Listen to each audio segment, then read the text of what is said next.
Well, it looks like the eternal timepiece showed up sooner rather than expected. It's definitely got an aura. I can sense the machine's pulse from sitting right here, and it doesn't feel like an object so much as a living organism. I had to spend a good part of Friday combing through the Book of the Wicked to see what I could find on it, and Archetype 11 was correct. This is in fact a Continuum Prime asset, hardware classification number OPMK02, which places it in a rare category of spiritual field equipment.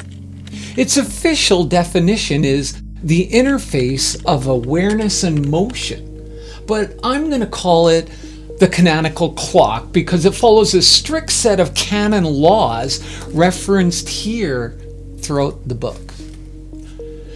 Let me tell you what I've learned so far. Unnoticed moments live here along the edge of your mind. They don't disappear, they hover. And when you slow down and make your attention available, those moments enter consciousness. That's where energy makes its first contact with the machine at sprocket 1, presence, which simply means you are here now instead of somewhere else. From there, energy moves inward through a series of smaller sprockets scattered throughout the clock. These little gears represent everything competing for your awareness. Thoughts, emotions, signals from your nervous system, and input from the environment. As energy travels from one side of the clock to the other, it arrives at the second large sprocket, coherence. The goal for you and I is to get from presence to coherence, doing the best we can to align with the lives we've always imagined. And the beauty is that every part of this journey, it's adjustable by us. We can clean the signal, create new versions of it, and alter its amplitude with our intentions. The energy signal we produce is then released back into reality where it re-enters the other side of the clock, or in this case, our soul. This isn't just a creation cycle, it's the bedrock loop of reality itself. The book describes it as the existential orbit, the unseen, the seen, the felt, the related, the intended, and back to the unseen. In street level terms, think of it as a potential moment, awareness of the moment, conscious thoughts and emotions interacting with that moment, the use of mechanics to improve the moment, and the release. Simply put, it's a loop from nothing to now to how we meet the now and back to nothing. So this window right here between these two sprockets is where operators in the human awareness experiment, it's where we do our work. We get our hands dirty operating the soul between presence and coherence. This process creates the instantaneous unfolding of life itself. Everything we do in this experiment, it plugs into this loop right here. Mechanics, mechanisms, and motion all sync together in real time, which explains why AR11 sent this now. He's not observing anymore, he's helping us. Yes, us. I'm not the only human who needs more awareness. Let's be clear, this loop runs whether you believe in it or not. You can choose to suffer inside it, resulting in friction and resistance, or you can learn to find a smooth orbital path for yourself. And when you deliver superior performance on this track, life stops fighting you.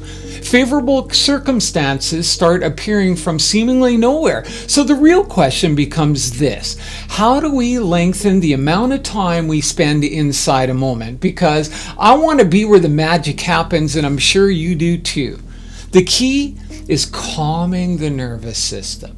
Life is fast, it's unpredictable, constantly interrupting itself, and with no repeatable loops, the system never settles. The nerves become stressed, not because life is hard, but because it can't find a repeatable pattern. Your brain is always asking, what's next? How fast? How strong? When is this going to end? What did I do to make that happen? And when it can't answer those questions, it remains on high alert. This hyper state of tension, it becomes anxiety, and anxiety becomes exhaustion. But rhythm answers those questions automatically. Breathing, walking, drumming are all predictable motion makers that tell the nervous system what's coming next. And when your nerves know what's on the way, they relax.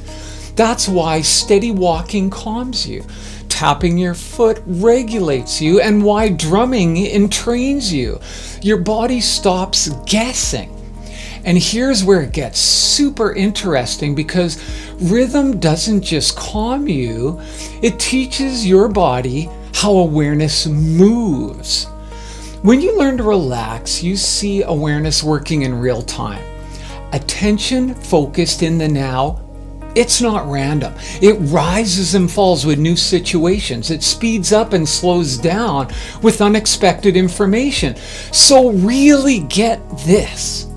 Awareness isn't something you have, it's something you activate, a set of mechanics in motion that you learn to shape and control. Pay attention to patterns in your breath, your walking, your work routines, and your nervous system gets smarter. It stops reacting and starts recognizing. Recognition creates safety. Safety creates regulation. This isn't about changing your whole life. You can do what you always do. You just have to shift up your pacing and interrupt chaos with regulation every time it appears. And once the system trusts the new pattern, energy is freed up, meaning clarity, creativity, and presence. It's actually incredibly so simple. This isn't, actually, let me give you an example, because this isn't theory for me. In my 20s, I was at a very low point in my life, carrying a lot of unresolved stuff from growing up. And my nervous system was always charged. So I would sit down at the drum kit on a regular basis and hit everything as hard as I could. No finesse, no groove, just raw, repetitive motion. And afterward, I'd feel relieved. I was exhausted, but I was quiet inside. And at the time, I thought I was just letting off steam. But looking back now, I can see what was really happening. My nervous system, it was rebalancing. Unspent fight or flight energy finally had somewhere to go. Every hit discharged adrenaline that, it gave a predictable feedback pattern to my body. It was creating repetition instead of chaos. I wasn't calming myself with thoughts. I was burning off energetic noise using rhythm. The good news is everyone's a drummer at some level. Your heartbeats, you got footsteps, your breath, you blink all day. Steady movement is always present for you. For now, I want you to practice just being aware of your breath, okay? We're going to deal more and learn what the canonical clock has to teach us later. But for now, just focus on one thing, your breath. And I'll get to work on that other video I've been promising you, the acceptance panel. I know this is going to be a game changer for all of us, so let's just hang in there, stick with these practices, and the experiment is going to get so exciting. The universe speaks in code. When you listen,